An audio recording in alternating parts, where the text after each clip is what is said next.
right, but let's go for it. Let's do it. All right. Welcome to design call number 34. I'm not in charge of anything. I have to look up the agenda myself, and I think it's Dstrukt who brought a lot of points with him today. So, Dstrukt, do you want to take over? Yeah. I'll take over. I'm just pulling up some of the things right now. Okay, so I guess maybe for this call, one of the maybe more important things I see it is plugin discussion. And there's a couple of other things, and obviously some issues that Pav has dropped lately that I think we could discuss, and then a couple different things. But I figured talking through plugins would be really helpful for you guys. And then for some of these things, we could get maybe a dev update. Obviously a lot's been going on. You guys haven't been around, so there may not be as many updates on things, but that's also okay too. So I guess for plugins, I guess, and some of it may be repeating things that are happening on the dev call, but I figure that's not the worst thing because you can give us the TLDR for some of it. But I guess what's the latest for any of that, and can we still expect the shift of moving pay button in 1.6 and moving some of the core functionality like point of sale and all that kind of stuff into system plugins for 1.6? Will that still be the goal, I guess? I'm not sure. My impression is that the initial plans we had for 1.6 are very ambitious, and there's a lot of stuff in there. And it's especially true because a lot of the things we have in there require certain amounts of upfront work on the Lightning library, or for instance, this whole bringing the POS data to the dashboard would require a lot of work, potentially moving the POS app towards the plugins and so on. So I'm not sure whether or not we'll finish everything we originally planned in the roadmap for 1.6 with 1.6, or it will be a few weeks down the road, I think. Okay. I mean, that makes sense. Just curious. Well, okay. And it'll be interesting. I'm curious to see if Pav chimes in as well. But so I guess for some of the things, maybe we could talk some of the conceptual ideas. And I could even, and if it's helpful, I could also I could share screen just so we can kind of step through some of the plugin stuff, because I've been thinking about just kind of general UX that we want to try to support, even if we can't get to where we hope for 1.6, but just kind of, I think, and I say this because, we're kind of at that point where we can start thinking about, how do people, how do we want to voice this to people? How do we want to, get people excited about building plugins, expectations? I know that there's a tremendous amount of work to do, from documentation to, the technical side of things, but I think we can also kind of start to, shape a lot of things, even at this stage, of what they might expect, from shipping it to what it's like to turn it on, all that kind of stuff. And kind of an ideal experience for them. So let's see. I think there are multiple things with regards to plugins you brought up, and also internally the need for proper documentation of plugins arose, because Wouter is trying to integrate the Kraken exchange for his new custodial feature we'll ship with 1.6. This whole feature, which was formerly part of Transmuter, where yeah, you can basically interact with exchanges. We integrated that into core lately and want to integrate the exchanges as plugins. And so he's right now trying to figure out how to develop that Kraken plugin, for example. And I started with the documentation, or at least outlining what the documentation for plugins might look like. But it will be a lot of effort to document all of it, because it's a lot of ground we have to cover. For one, there's to describe how to set up a plugin, then how to develop a plugin, and a lot of things go into it. And then later on, there's how to package and ship and deploy the plugins. So I think at least documenting it properly will take a while too. Okay. I think the TLDR of what I just said is I started outlining the documentation for plugins. Nevertheless, it will be lots of work, and but we should get to it, because right now we also have a use case for that internally, and not even documenting it for the outside world. But there are other things we could do as well. For example, having a sample plugin, which would be easy to look at and go through the code. And we we need to cover a lot of ground if we want to do this properly and give people a good impression on how they might get started with writing plugins. Yeah, no, I completely agree. And yeah, I mean, it's like, because I have a list of questions and things that I could talk about. Yeah, but like hearing a lot of that, it's like, it sounds incredibly early too, you know, but then it's that same kind of thing of like, you know, how, you know, to use booters as an example of like how, you know, how unique and focused do we want them to be? You know, Pav has mentioned in the past as well, kind of making them a little bit more modular, you know, like for a specific use case, for example. You know, do we want ours to be a little bit more, you know, maybe like larger and all-encompassing kind of thing? Like, you know, you can think of like, you know, an app that kind of, and maybe it's easier to speak about it conceptually from like, you know, you have a point of sale, right? There's multiple aspects of that, you know, from the way that the store looks to, you know, all the various different types, you know, and there's the merchant side and the client side, and, you know, huge functionality. I think our core apps, you know, at least crowdfunding and point of sale, I think that it's accurate to call those huge, even though they have a very specific function. You know, they represent a lot of different things, and I think it's more in that kind of conceptual idea, where obviously the technical things, like you said, you know, documenting them, you know, the review process, all of that kind of stuff. You know, a sample app I think would be great, but you know, that's also part of it, I suppose, the communication. And even if it's not, you know, specific to design necessarily in like a, you know, a visual sense. It's certainly something that we, yeah, like you said, Dennis, to make this, you know, to help, you know, move this along for other contributors and people who may want to build, you know, on top of that. I definitely think that, you know, communicating that and, you know, showing something to people that's easy and simple to understand would definitely be an exciting way to help move this forward.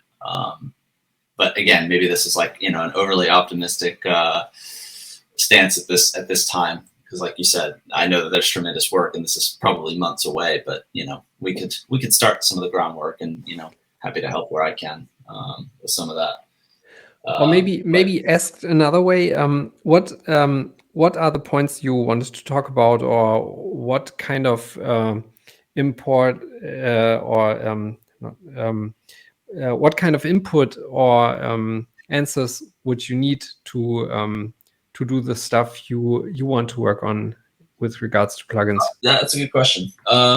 So I guess some of them are kind of general, because it's like I can kind of, you know, I can work with that rough guideline, you know, and just present mocks and, you know, drop them in issues to where it's like people can respond over time and we can kind of start to shape things. Because I don't expect, you know, the way that we might normally do something where it's like, here's a mock, you know, let's walk through everything. This is a little bit more long-term planning. But I guess maybe a good place to start, and some of this can be abstract and a little bit more conceptual as well. But the notion of system plugins, I think I might have asked this before in the Mattermost, but so it is the idea with this, you install, your BTC Pay instance, and thinking 3-6 months down the road, you have pay button, crowdfund, and point of sale, assume they're called that or whatever.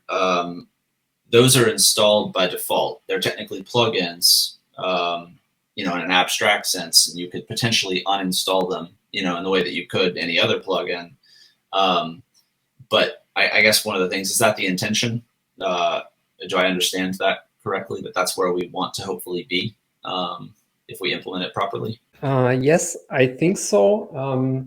But or at least that's how I understand it too. Nevertheless, I'm not really sure if we are helping ourselves by exposing these things as system plugins. For instance, the distinction I see right now is that system plugins are what has been extracted from core. Nevertheless, you won't be able to install or uninstall them just like regular plugins, but it's just a technical matter that this has been moved to the new and more modular system. But nevertheless, for the outside view of a regular user or sysadmin, things are still the same.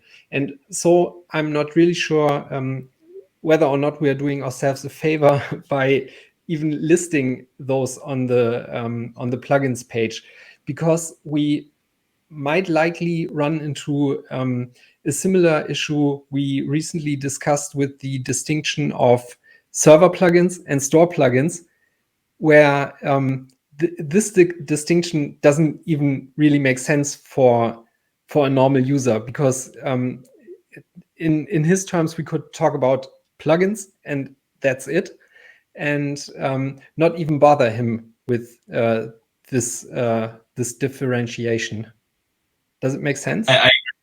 No, absolutely. That's exactly why I ask, because I agree. I think we should abstract that away. I don't think that we can make a distinction. We can label things, categorize them, in code internally, however we need to. But yeah, I think that's why I ask, and I want to try to get that understanding, because I'm looking at kind of where we are now, and I know that we're in the midst of transitioning certain things over, and we're literally, from what I can tell, at least trying to abstract, BTC Pay core, that core functionality as its own plugin, where in the future, that might not be something to expose.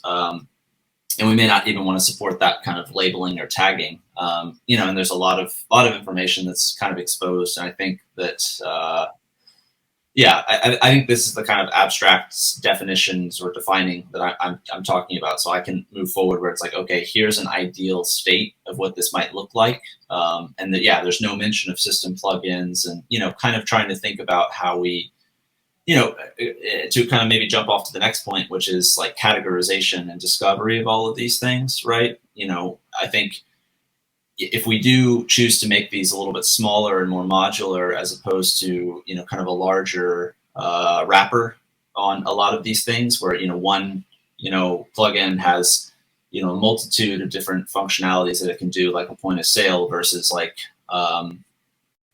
I don't know. I'm trying to think of, something more simple.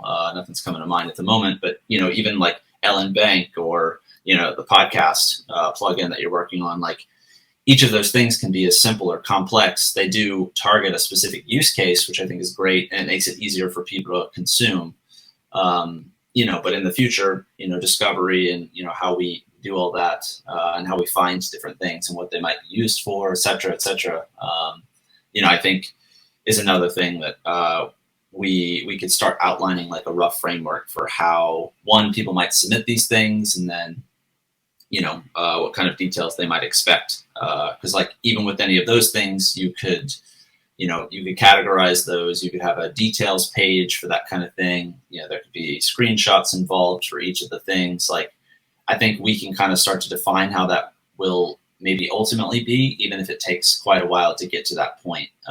But, you know, for like shipping a, you know, okay, introducing plugins, you know, for now, it still might be a situation where, you know, it's mostly, you know, core contributor, you know, people like Cooks and yourself, Dennis, who are building these things out. But in the future, you know, as we start to ideally position this to a point where it's like, hey, is there something that you've wanted in BTC Pay that you don't have, you know, you can help participate. And I think those kind of things, I'm sure people would be very curious, you know, and obviously very technical people would be the people getting involved with that kind of thing. But I do think that kind of communication and the way that we present and define this feature will likely shape the way that things happen in the future. Because if we don't intend to do that, then I think a lot of people might look at it as more like, oh, okay, this is just extensibility of the core set of functionality, but it's still the same people building all of those things. It's not really, you know, we're not opening up to the community in that kind of way and making it more like, hey, come build on this if you'd like to, which I'm also curious too. I don't know what our plans are for that. And I know it may be too forward thinking at this moment, but I don't know. Curiosity.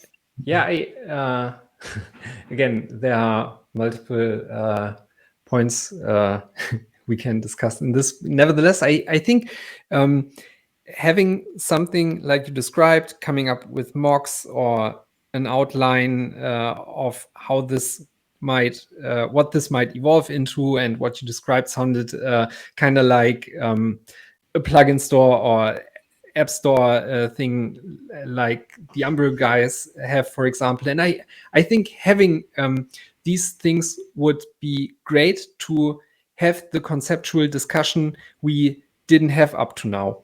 The current state we have is Cooks came up with the whole system.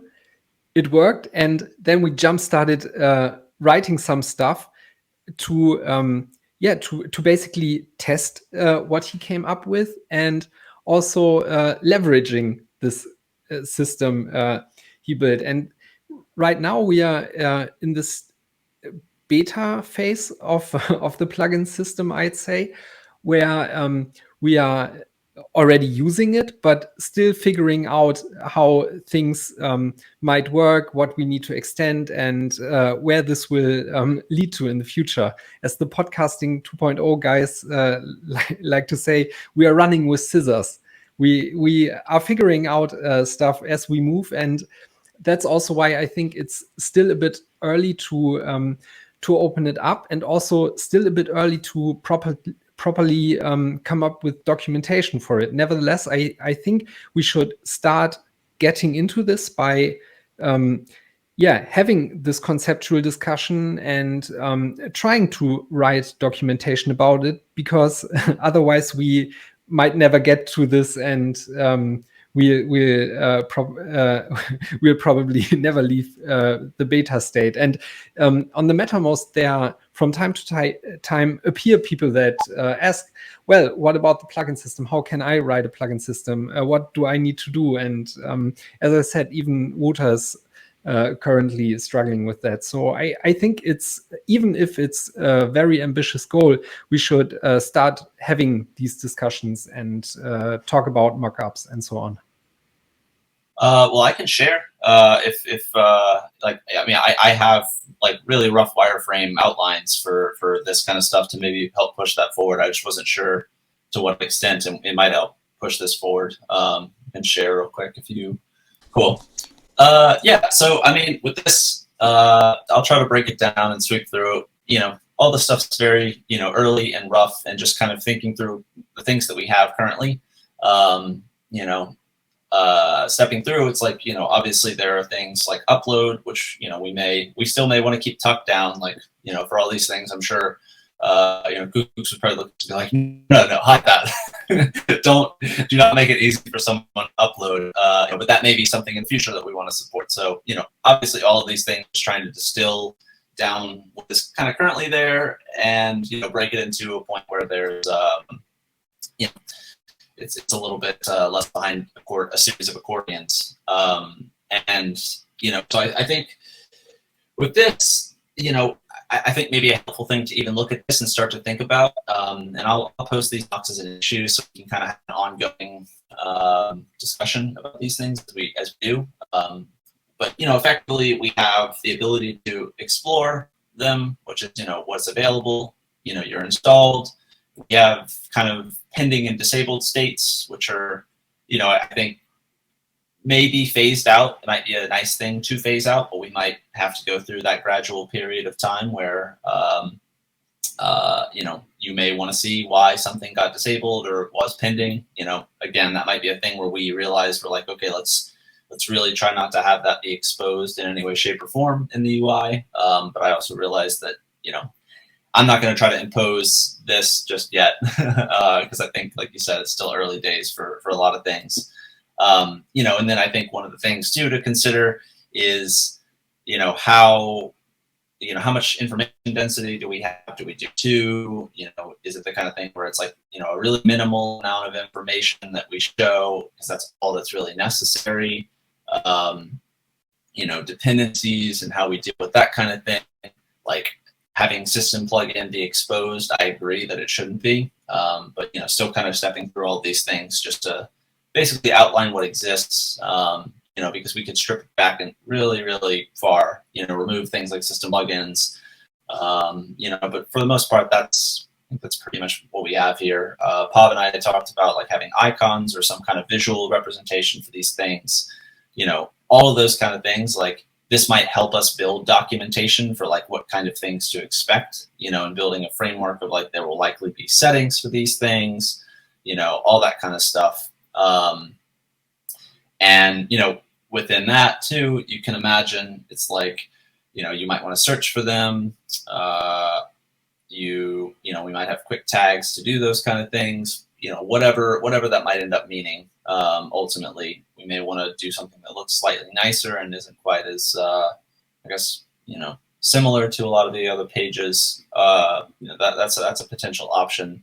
But again, really early looking at these things. And then an additional thing might be to think about something like, do we have a detail page because it deserves that, or no, like these are going to be like small enough and modular enough in what they are to where, maybe all that's really necessary is a card. And,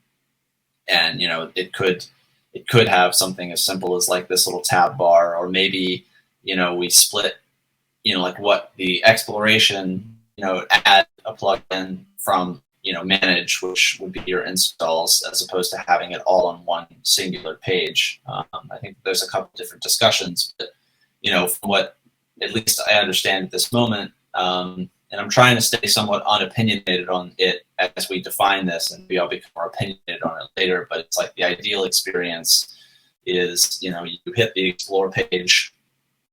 It's easy enough to find whatever you're looking for, whether they're categorized or not, or whatever. Like hopefully, there will be good naming conventions and all that kind of stuff. But I think it's safe to assume that there won't be. And if we open it up to people, it'll become even more chaotic.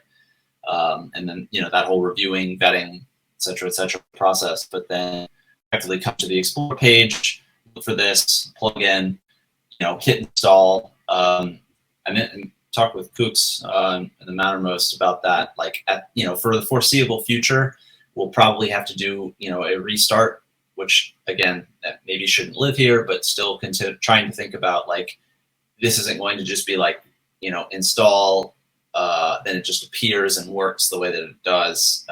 It might be able to show up on the left side nav, or it might require a restart, and then it shows up on the left sidebar.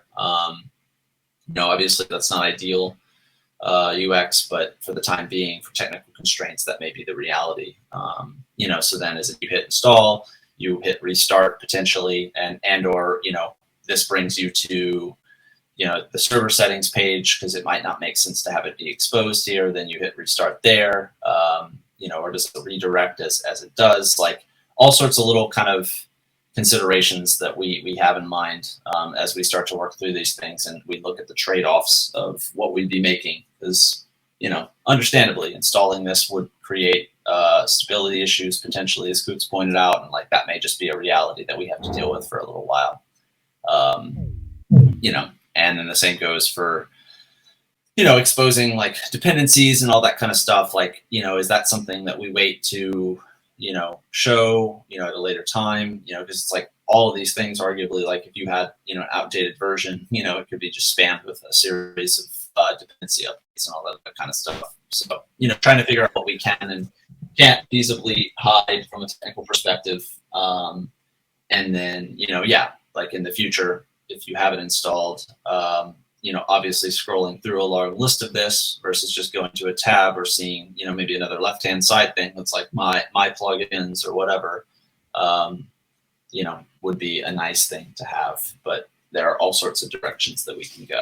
So just kind of put some thoughts, even if this is like, 2 or 3 months ahead of schedule or whatever to do this kind of thing. It's just kind of thinking through where we're at. I think it's even farther away. Okay. So nevertheless, I like what I see, and I imagine we'll have all the patterns that are necessary in there, plus the bells and whistles. But for now, I think we can be very pragmatic about it and build this out as the plugin repository grows, because we won't need filtering or complex navigation, search, and so on if there are only 6 plugins. And but one thing that I like in particular, and we should already think about, is the metadata we'll have per plugin. For instance, to display all that information on the details page. Right now, we don't have any images associated with the plugins, but I think it makes sense to have them in there to convey a better impression of what a plugin does. And we also had some questions on the Mattermost about extensions to the metadata, like mentioning the author, for instance. Right now, you don't see who's built a plugin and so on. And I think that's also valuable information. Or what you, for instance, list with support. How do people get in touch? And also from a practical point of view, right now people open issues for LM Bank all over the place. Some go to my repository where I like to collect them. Some open them in the plugins repository. Others yet post them to the main repo for BTCPay Server. And so I think having a section like this support or developer section in there also makes sense.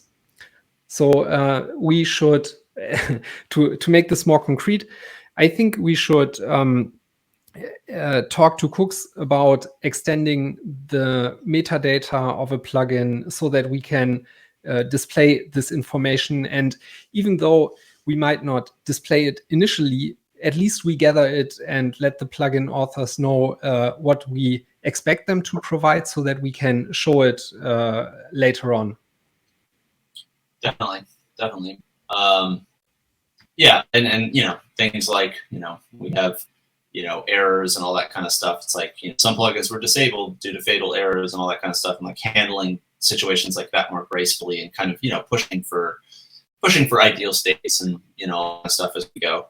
So okay, well, cool. This is way earlier than expected, but that's okay because I mean this is also incredibly rough and early, and it's just kind of trying to piece together what we have and try to continue to refine that.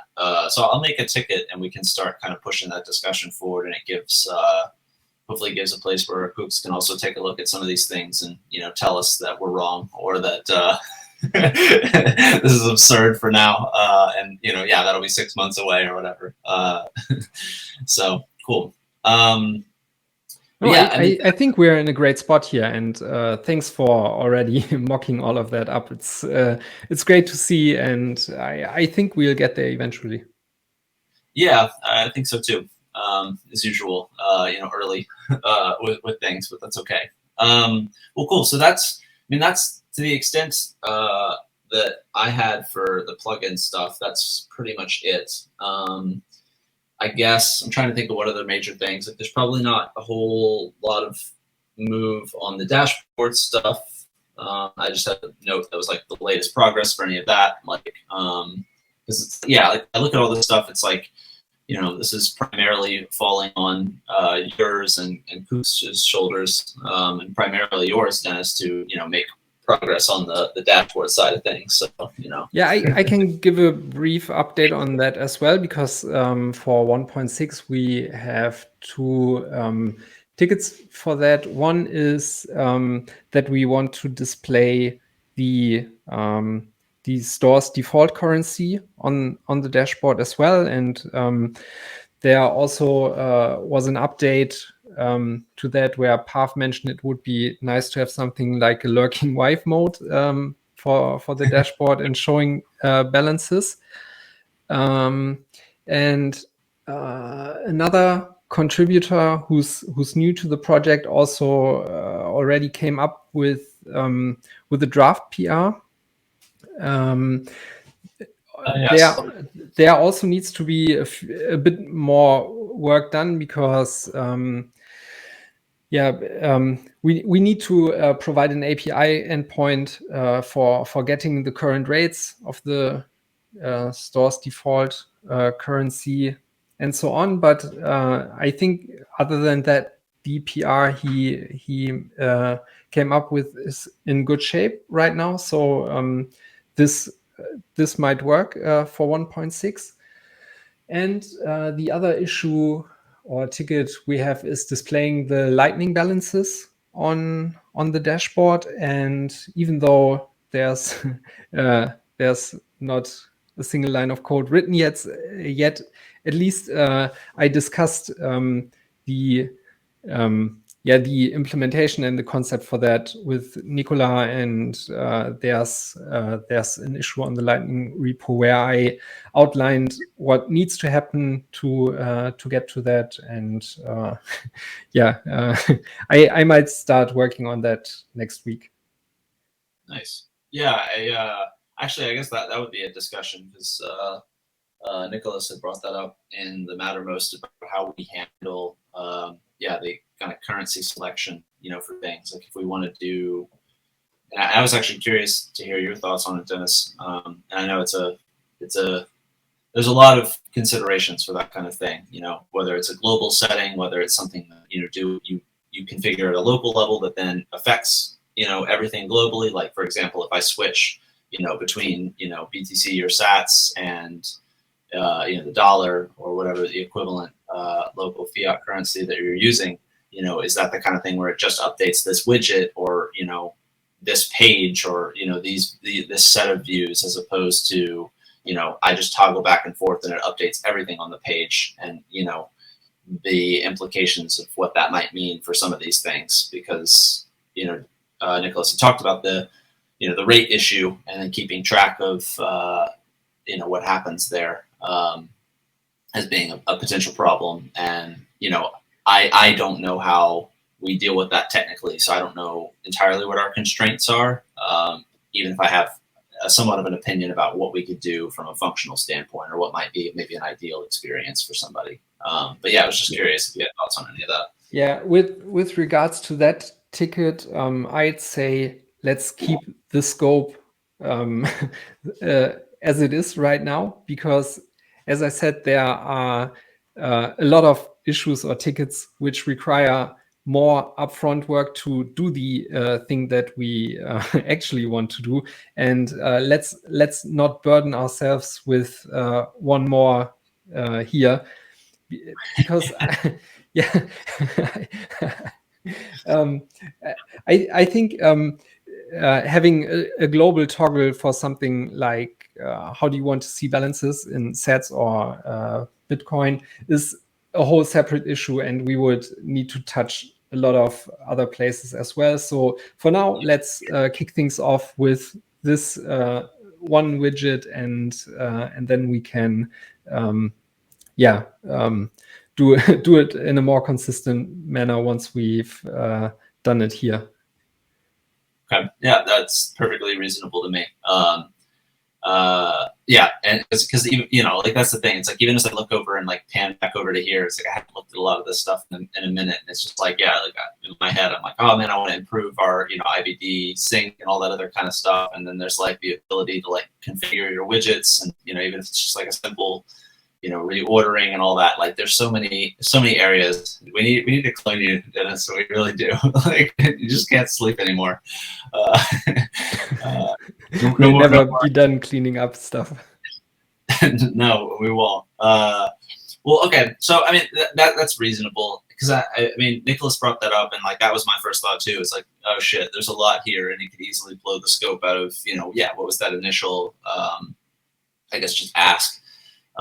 And yeah, I'm happy to proceed. And yeah, if we just deal with it, at a local widget level for the time being, yeah, maybe that's something when we're ready to tackle. Maybe it's a 1.7 issue, for dealing with that kind of thing as more and more people start to use that type of feature, or maybe we'll find that it's not as in demand as a couple of users. While we are looking at the dashboard, do you have a tile for the lightning balances? No, I haven't. I haven't started thinking about that. I was kind of waiting to see what. I mean, I'm happy to talk through it and see like what kind of things we might be able to expose, or like roughly what I might expect to be here. But I haven't started working on that. Give me a second, and I'll look up that issue which I came up with describing what we can display, and I'll send it to you. Maybe quickly put one in here real quick. Yeah, sure. Yeah. Dstrukt, did you get to do the minor visual bug in the process tab, the payout processor? How that looked and felt? Oh, are you talking? Let me see. The buttons and the minutes and all that kind of stuff. I know we did an update already, but I believe there's maybe still some more, or at least you put it into the what is it, in the agenda for this call.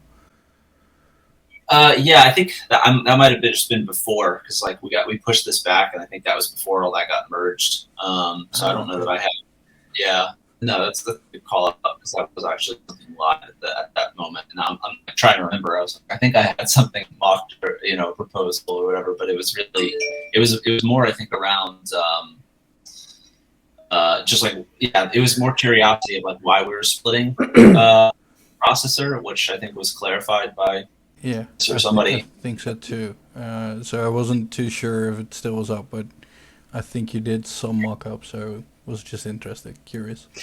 Yeah, the initial low-hanging fruit improvements have been shipped already, and for the rest, we said for now we want to keep it separated, because Cooks is also thinking about extendability of this payout processor feature with plugins, and for that, having it split makes sense, at least for now. Okay. So we might get to the things you said or came up with, but for now I think decided to keep it as it is.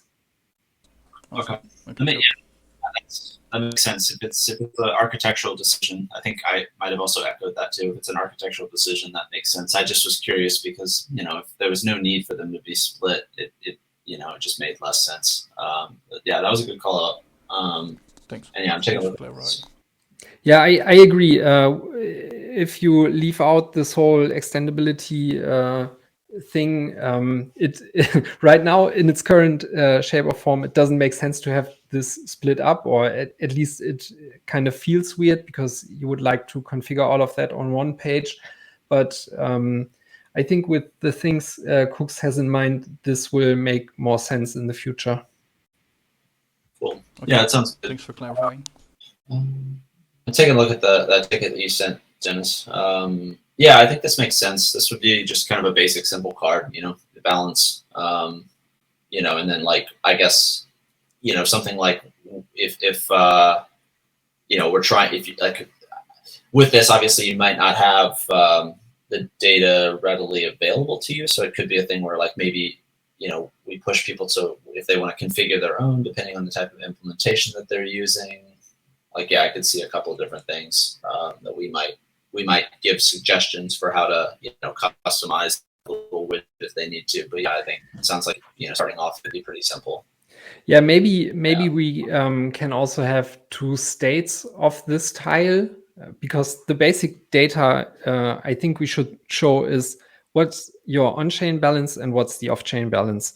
And for each of those, there are also more fine-grained specifications or types of balances. For instance, for the on-chain balance, you have confirmed, unconfirmed, or reserved.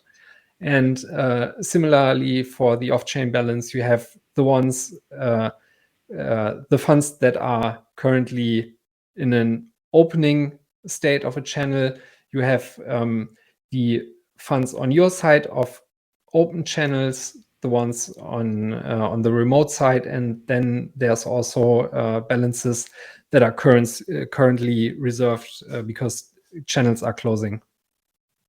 Yeah, no, this all makes sense. Yeah, I think this would be great.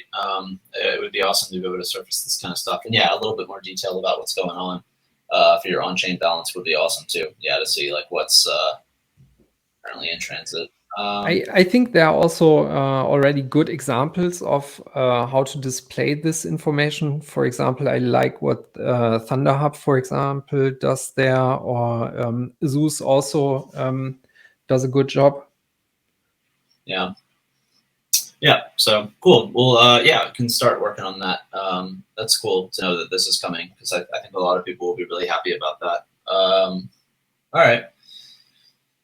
But yes, yeah, so I mean, other than that, like, there's not really very much updates beyond that ticket. Like there's more stuff. Need to keep polishing these things. I think I just wanted to show that at an early stage, just so it's like, here's things that we could do, servicing like, the point of sale functionality, and trying to, just distill down like, you're selling products, what's moving, what's doing things. Like, obviously there's way more in-depth metrics and reporting type of functionality we could do with the point of sale stuff. But, for the time being, yeah, just getting that basic functionality where they can see what's going on for point of sale and crowdfund would be really, really valuable, I think. And then, yeah, we'll get that, we'll get the updates for the on-chain and off-chain balance information. And yeah, I guess maybe another potential question for the Lightning implementation.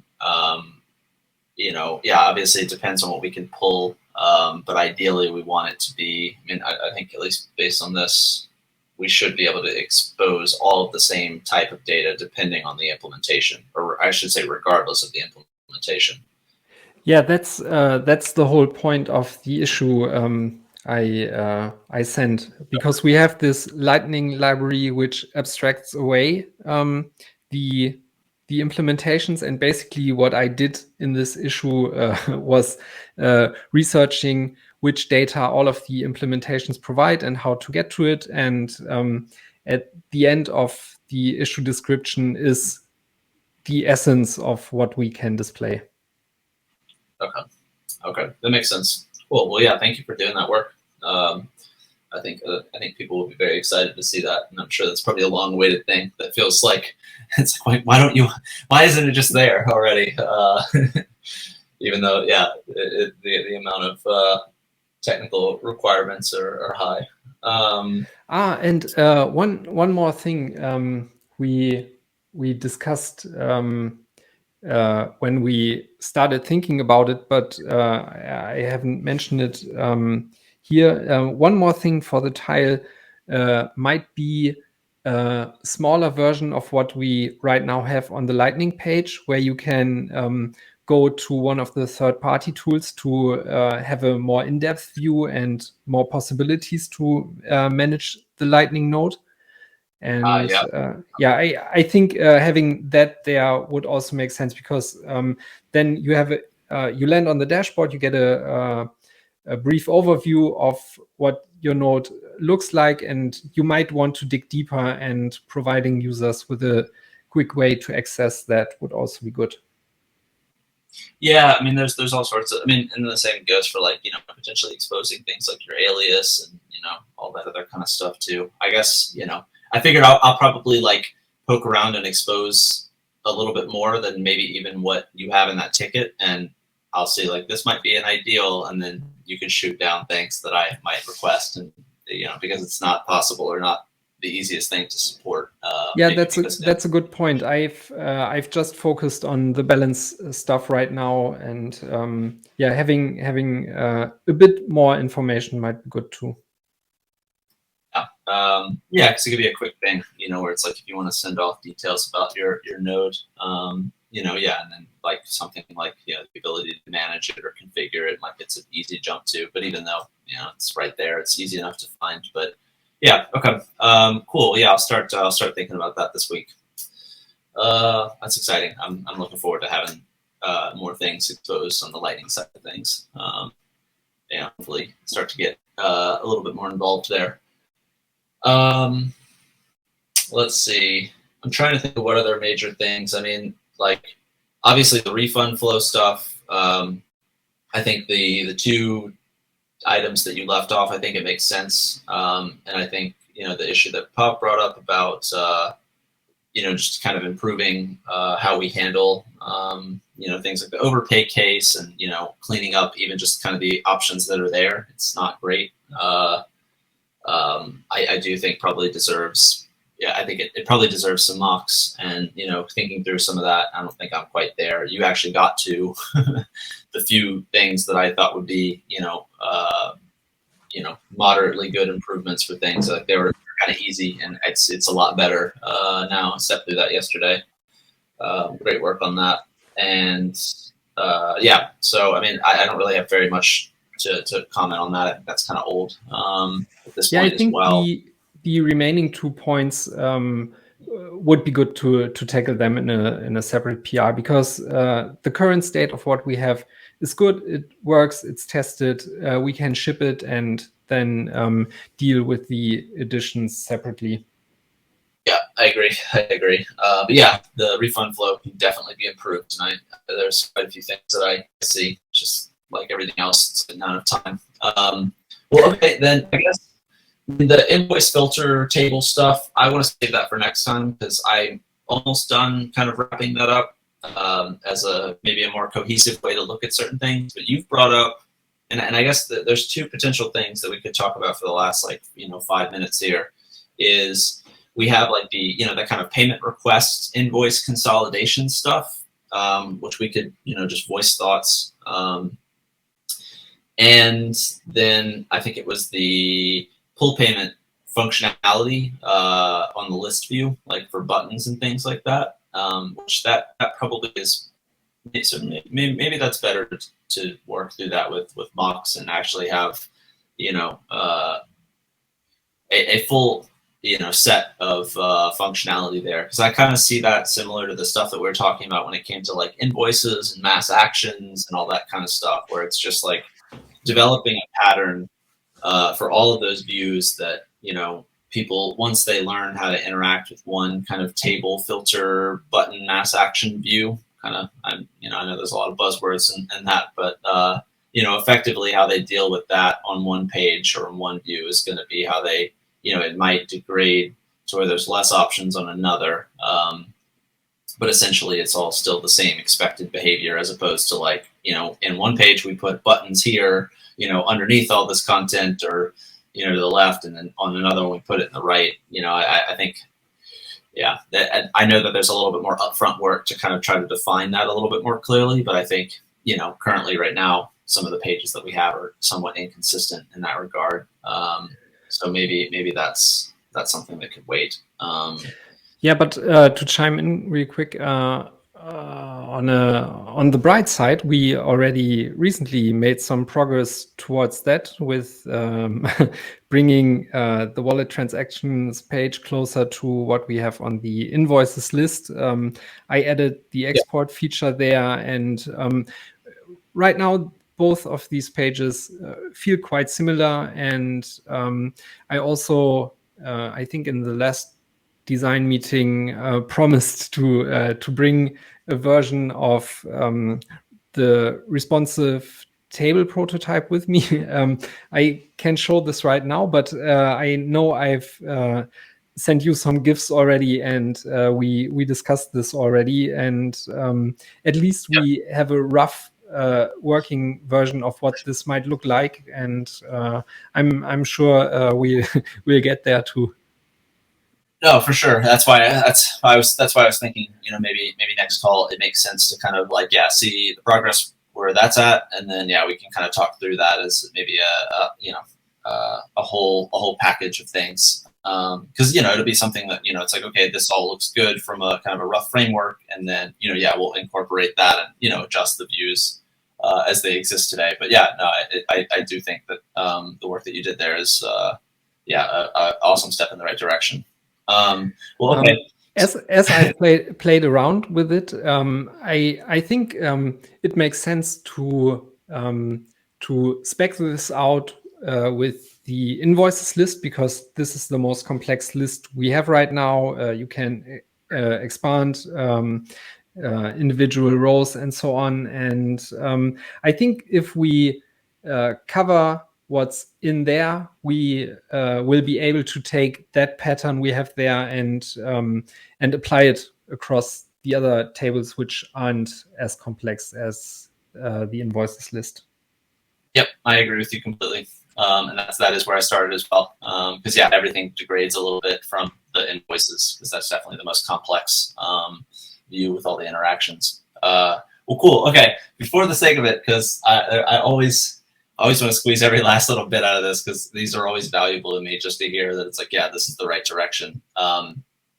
For like the payment request consolidation with invoices, like, I don't know, there's still so much there, but I guess, I can still vocalize some thoughts. Is like, payment requests, see it as a payment page, with the ability to generate invoices, right? Like, you have metadata and information, and I'm going to post controversial things that I'm sure, is going to be like, wait, why are we simplifying that so much? But, things like, simplifying, like invoice from, whatever, like trying to add more support for like merchants on, like your logo side of things, and, theming and all that other kind of stuff, and try to push in that direction to where things can be somewhat a little bit more white labeled and customized, and trying to strip out, more of the things where it's literally just like, what do you have due? What have you paid? Or, maybe paid goes in the payment history, still working through some of that. And if there's a memo, and if there's not, maybe it's completely hidden, but like really just trying to simplify that idea on the client side. And then on the merchant side, there is very little distinction, as Pav pointed out in that issue, between a payment request and an invoice. But I think the thing that's kind of strange about some of it is we can't remove, or simplify the notion of like removing create invoice and create payment request. And even within a payment request, it's like there are multiple invoices that are generated for a payment request. So, the main part of the merchant side of things that's important is, as a merchant, I want to create a payment request, and then I want to be able to share it out and, attach any kind of other data, or, or collect any other kind of metadata. And then, I think the challenging part right now is, one, the distinction of what they are and the definition of what they are. But then also, like, as a merchant, I need to be able to look at this payment request, see the state, that it's fully paid out, blah, blah, blah, and then correlate the data from the invoices in a little bit more of an easy way. And I think, as we're sitting here talking about how to improve not only just the functionality of the invoice list view, but it's also like, there's the detail list view, which you and I have talked about improving, and I'm still starting to work on some of that. But then it's like, how do you like surface the relevant information? Because it's like with a payment request, if they generated multiple invoices for that, I may want to know that the invoices are there and exist, but the main thing that I'm curious about or concerned with is like, okay, do I need to ship something somewhere? And, was this thing paid the way that it was expected to and settled, with confirmations, et cetera, et cetera. And I do think that like, I'm going to try to push this a little bit more, because I have some thoughts on the list view for the payment request stuff. But I think that there's definitely a little bit of consolidation that we can do to try to make, at least on the merchant side, a little bit better. Yeah, I think a very important thing to keep in mind here is that when we are talking about consolidating invoices and payment requests, it's not that we are getting rid of the invoices, for example, and it's more like we'll well, let me get a step back, because right now invoices and payment requests are different kinds of entities, and it also makes sense to have them as different entities, because as you said, invoices are kind of an underlying concept we have everywhere, and payment requests can generate multiple invoices, for instance.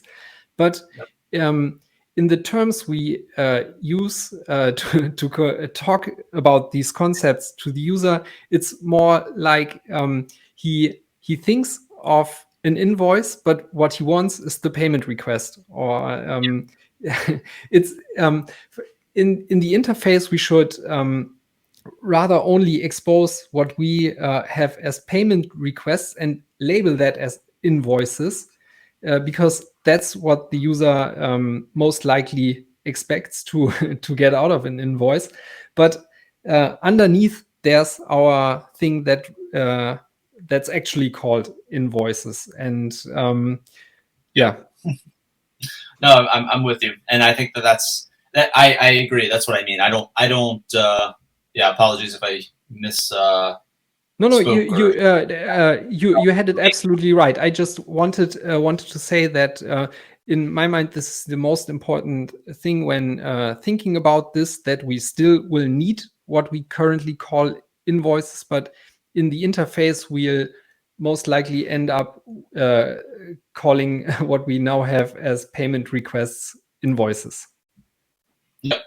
No, I'm with you. Yeah, making that distinction a little bit more clear, and it could even be a type of thing where it's, like you said, everything gets filtered down effectively to invoices. It's like, your point of sale or your crowdfund or whatever, they all generate invoices that have the relevant metadata that you need in them, and it becomes the kind of thing where it's like, again, pushing them to, they may want to go see the invoice detail for certain things, but they may also want to, the merchant stepping through this thinking like, okay, well, I made this pull payment, was that paid?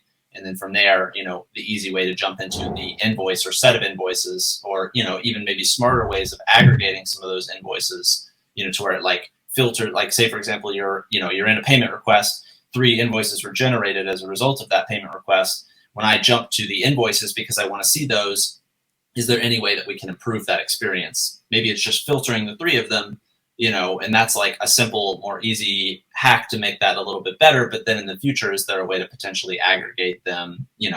I think I see it as a multi step process to improve these things. But yeah, and then obviously, there's just kind of like nicer, more simple visual polish type of stuff that we can do. But yeah, I need to type out some of those thoughts on like, the list view and things like that, and see if those are actually feasible ideas. Yeah, I think before you can even do that, we need to have this discussion with Nicholas and Cooks and see whether or not there might be points we are overlooking and which might make this more complicated. I think we'll get there, but as you said, this will be a multi-step process, and yeah, it's not some kind of quick win project. No, it's not. It's challenging to think about how the number of invoices for that kind of thing. But yeah, maybe there's it's similar to the the filtering views and the list views for invoices and all that kind of stuff. There's maybe some kind of system that we can develop here that makes dealing with those things a little bit smarter and easier. We can talk to some users and see where their bigger pain points are and stuff. But okay, cool. Just one more thing. I think there's lots of stuff to cover here, because in my explanation I made it seem like we'll have an easy time just once we're done renaming payment requests to invoices and be done with it. But then again, we'll also run into the problem that as these separate entities make sense in themselves, and we will still have that distinction in the API, for instance, we can't just easily rename payment requests to invoices, because then again, people will be confused when they look at the API and have it the other way around again. Yep. Yeah. So I think cool. Well, okay. I mean, yeah, it might be a thing where we start with the the merchant side of things because it's a little bit easier, and then we'll kind of work backwards from some of that, and then even with all that, like, I mean, that's the thing. It's like then we have all this stuff too, which is like the improving point of sale merchant side of things, and blah blah blah. But for another day. Yeah, overall, a lot of things to work on, and you can't sleep anymore. So. Yeah, I for sure can't. And there's one more thing, which we might also get to with 1.6, because while Pav and I had a chat laying at the beach, we also came up with a way to simplify our wallet setup flow and making it a bit more resistant, because he brought up an issue he frequently comes across where people generate a watch-only wallet. They forget to back up the seed, and the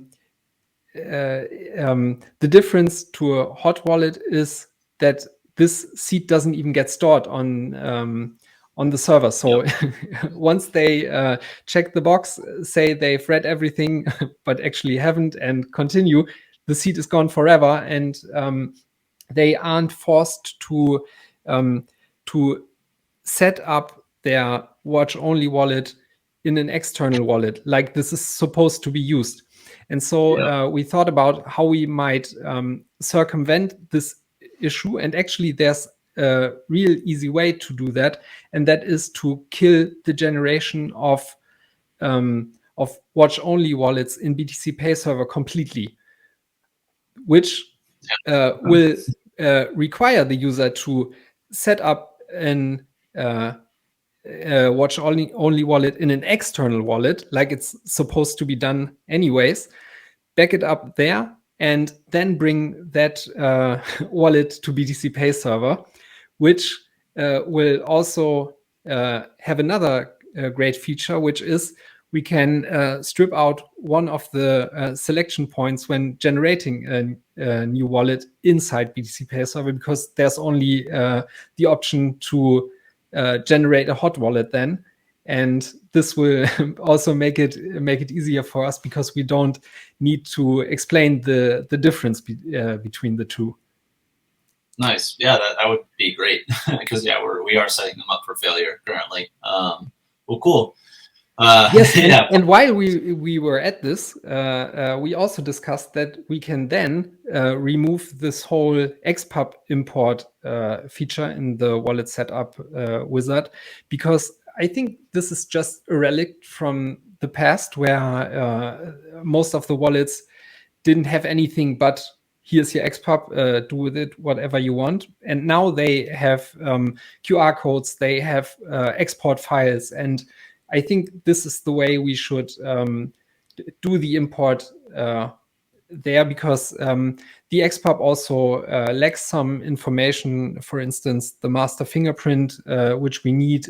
And we can just remove the import xpub feature, also have the import options simpler, and basically these are two things where we can just strip out stuff from the wallet setup process, and things will be quicker and easier then. I just wanted to mention it because we've talked about it. We've also talked about it with Cooks, and I think technically these are rather uncontroversial points, and I might do that too next week. Yeah, sounds good. I mean, no, I agree with all of your points. I have more to say on some of that, but all of that sounds good. But all right, well, I've got a split, but yeah, this is awesome. Keep up the great work, and yeah, we'll check in on the next call for everything. Nice. We've just used 10 minutes more than we were supposed to, which is actually quite good. Yeah, we're doing better than we usually are. But all right, guys. Well, yeah, have a good rest of your week, and until next time. Yeah, same. All right. Bye-bye. Thanks, guys. Ciao, ciao. Cheers. For too long, we've relied on trusted third parties to process digital payments. The world is changing, and so are your customers. As cash payments decrease, digital payments become the standard. But existing apps charge transaction fees and lack privacy. BTCPay is a Bitcoin payment platform. It gives control over your business back to you, helping people achieve financial freedom with donations, payments, and more. Help your family and onboard your friends. Use BTCPay to host multiple stores and become a payment platform of your own. While the world changes around you, stay in control of your finances. It's simple to use, censorship resistant, and completely free. This is more than a payment platform. It's transforming digital payments as fast as the world around us.